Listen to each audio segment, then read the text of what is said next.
Le souci de la régie, c'est que la mise en marché soit ordonnée.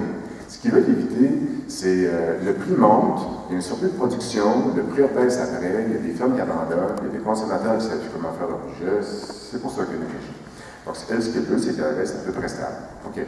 Mais si chaque ferme avait le droit de commercialiser 5 de son lait, vous n'avez pas le marché. La Belgique avait deux systèmes de quotas. Il y avait un système de quota commercial, comme on l'a ici, et un quota de mise en marché direct à la ferme. C'est tout. On sait exactement c'est quoi les quantités. Le fermier avait le droit de vendre 300 000 litres de lait au commercial, puis 20 000 litres de lait à la ferme, puis le volume est connu, planifié.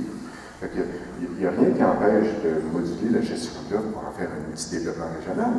Au lieu de les augmentations de consommation de lait, présentement, de produits laitiers au sens large, augmentent. Donc, ce qu'ils font, c'est qu'il y a un quota supplémentaire. Le marché est prêt à absorber 10 ou 14 de plus. C'est ce qui s'est passé dans les dernières années. Donc, on a 10 ou 14 de plus de lait à produire. Et qu'est-ce qu'on en a fait? Est-ce qu'on l'a donné à la relève? Est-ce qu'on l'a donné à des nouveaux producteurs bio qui voudraient s'installer dans des réseaux périphériques où ils ont besoin d'emploi, de la Gaspésie, de Témiscamingue, etc.? Mais non, on l'a distribué à ceux qui avaient déjà du quota. Fait que celui qui a 100 vaches, ben, il a reçu 10 de ces 100 vaches. Donc, l'équivalent de 10 vaches à 25 000 $, quand même un beau cadeau de 250 000 $. Et qui va revendre à celui qui veut démarrer. D'accord? Puis ceux qui ont 500 vaches, mais évidemment, c'est d'autant plus. Fait qu'on aurait pu moduler la gestion d'œuvre de façon complètement différente, mais présentement, c'est un carcan. Il y avait une autre question? Oui, j'avais une question. Vous êtes conscient que ce système-là, il est bon pour l'agriculture de proximité ou l'occupation de territoire? Vous êtes conscient de ça, de pouvoir être capable de produire un peu de tout, mais même si les coûts de production, des fois, ne reflètent pas ce que la grosse industrie veut, parce que le problème, c'est la grosse industrie aussi.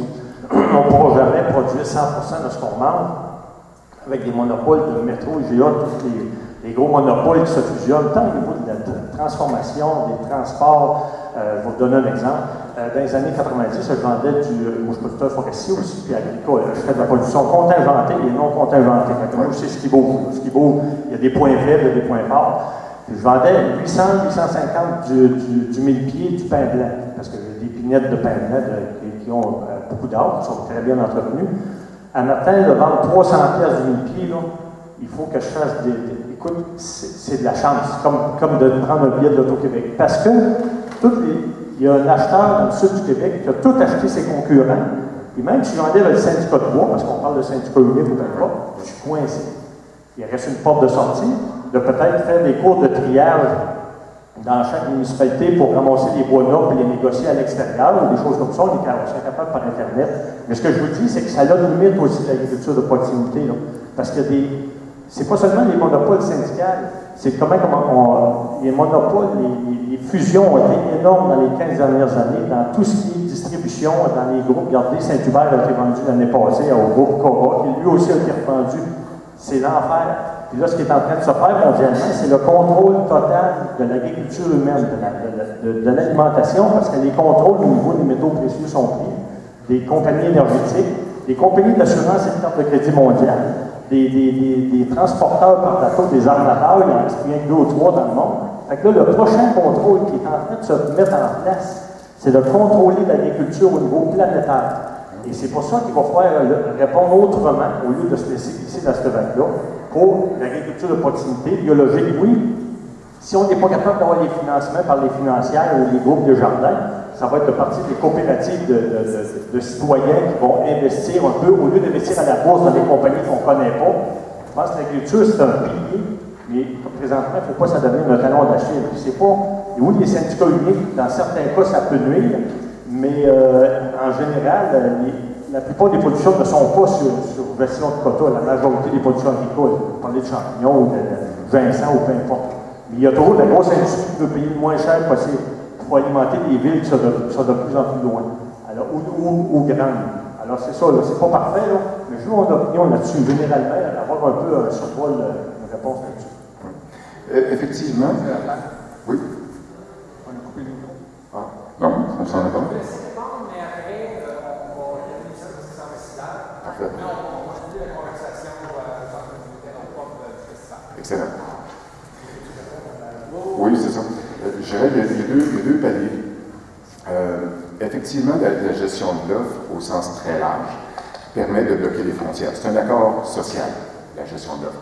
Au départ, on dit que les fermiers essaient de contrôler votre volume de production pour que ça satisfasse notre marché. Et après ça, on bloque les frontières pour empêcher que n'importe quoi puisse arriver à des prix dumping, etc. Bon. Ce principe-là n'est pas mauvais en soi. Donc, même si on pourrait l'appliquer à d'autres produits que des produits sous quota actuellement. On pourrait l'appliquer pour des fruits, des légumes, du soya, etc. D'ailleurs, la grande organisation paysanne mondiale à laquelle on est affilié, la Via Campesina, ça c'est très clair. Ça fait 20 ans qu'on dit les règles du commerce international ne devraient pas s'appliquer à l'agriculture. Chaque État devrait être souverain pour décider qu'est-ce qu'il peut rentrer comme nourriture. C'est le point de départ. C'est notre seul outil, ou notre principal outil, pour être capable justement d'avoir un prix qui a de l'allure pour nos denrées, au lieu d'être soumis aux aléas des industries qui vont aller déplacer la main-d'œuvre ou aller chercher à. Oui, c'est ça. Deuxièmement, la mise en marché de productivité a pour avantage de se découpler de cette pression-là. Donc, elle peut avoir une clientèle qui va dire, je sais que je peux avoir un rabais de 15 cents à la grande épicerie, mais j'ai mon fournisseur attitré, telle qualité, etc. Bon. Je regarde par exemple ce qui se passe en Europe, pour y avoir habité pendant quelques années. La plupart des fermes, sinon la quasi-totalité, vivent sur deux niveaux. Il y a une partie de production commerciale, prix gros volume, que ce soit du bovin de boucherie, du poulet, du lait, etc., qui va donner à peu près la moitié du revenu net de la ferme.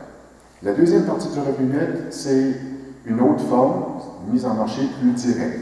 Pas nécessairement parce que le fermier va mettre un kiosque à la ferme, des fois s'il peut juste être partenaire dans une coopérative, comme vous le soulignez, et à ce moment-là, il y a quelqu'un d'autre qui va embaucher pour faire la transformation et la distribution, etc., un boucher, un épicier, mais cette partie-là, même si c'est un petit volume, va chercher un meilleur prix et ça devient à peu près la moitié du revenu net total de la ferme. Ici au Québec, le problème qu'on a actuellement, c'est que les dépenses augmentent, comme partout ailleurs, le revenu baisse ou ne monte pas à la hauteur des dépenses, fait qu'il reste quoi comme revenu? Soit qu'on grossit pour améliorer le revenu, c'est ce que plusieurs fermes essaient de faire présentement, donc une surenchère, ou on abandonne, rendu à 60, 65 ans, 70 ans, on fait quoi avec la terre? Donc on avance ceux qui veulent l'acheter. Il y aurait une troisième piste, ce serait justement d'aller vers des marchés plus directs, transformation, coopérative, etc. Mais elle est largement interdite ici. Et c'est là que ça accroche. Oui, c'est ça, je vais respecter mon événement. Parce que là, en arrière, les techniciens veulent commencer à ramasser. Et le cuisinier va faire bon, ça fait la oui. Merci.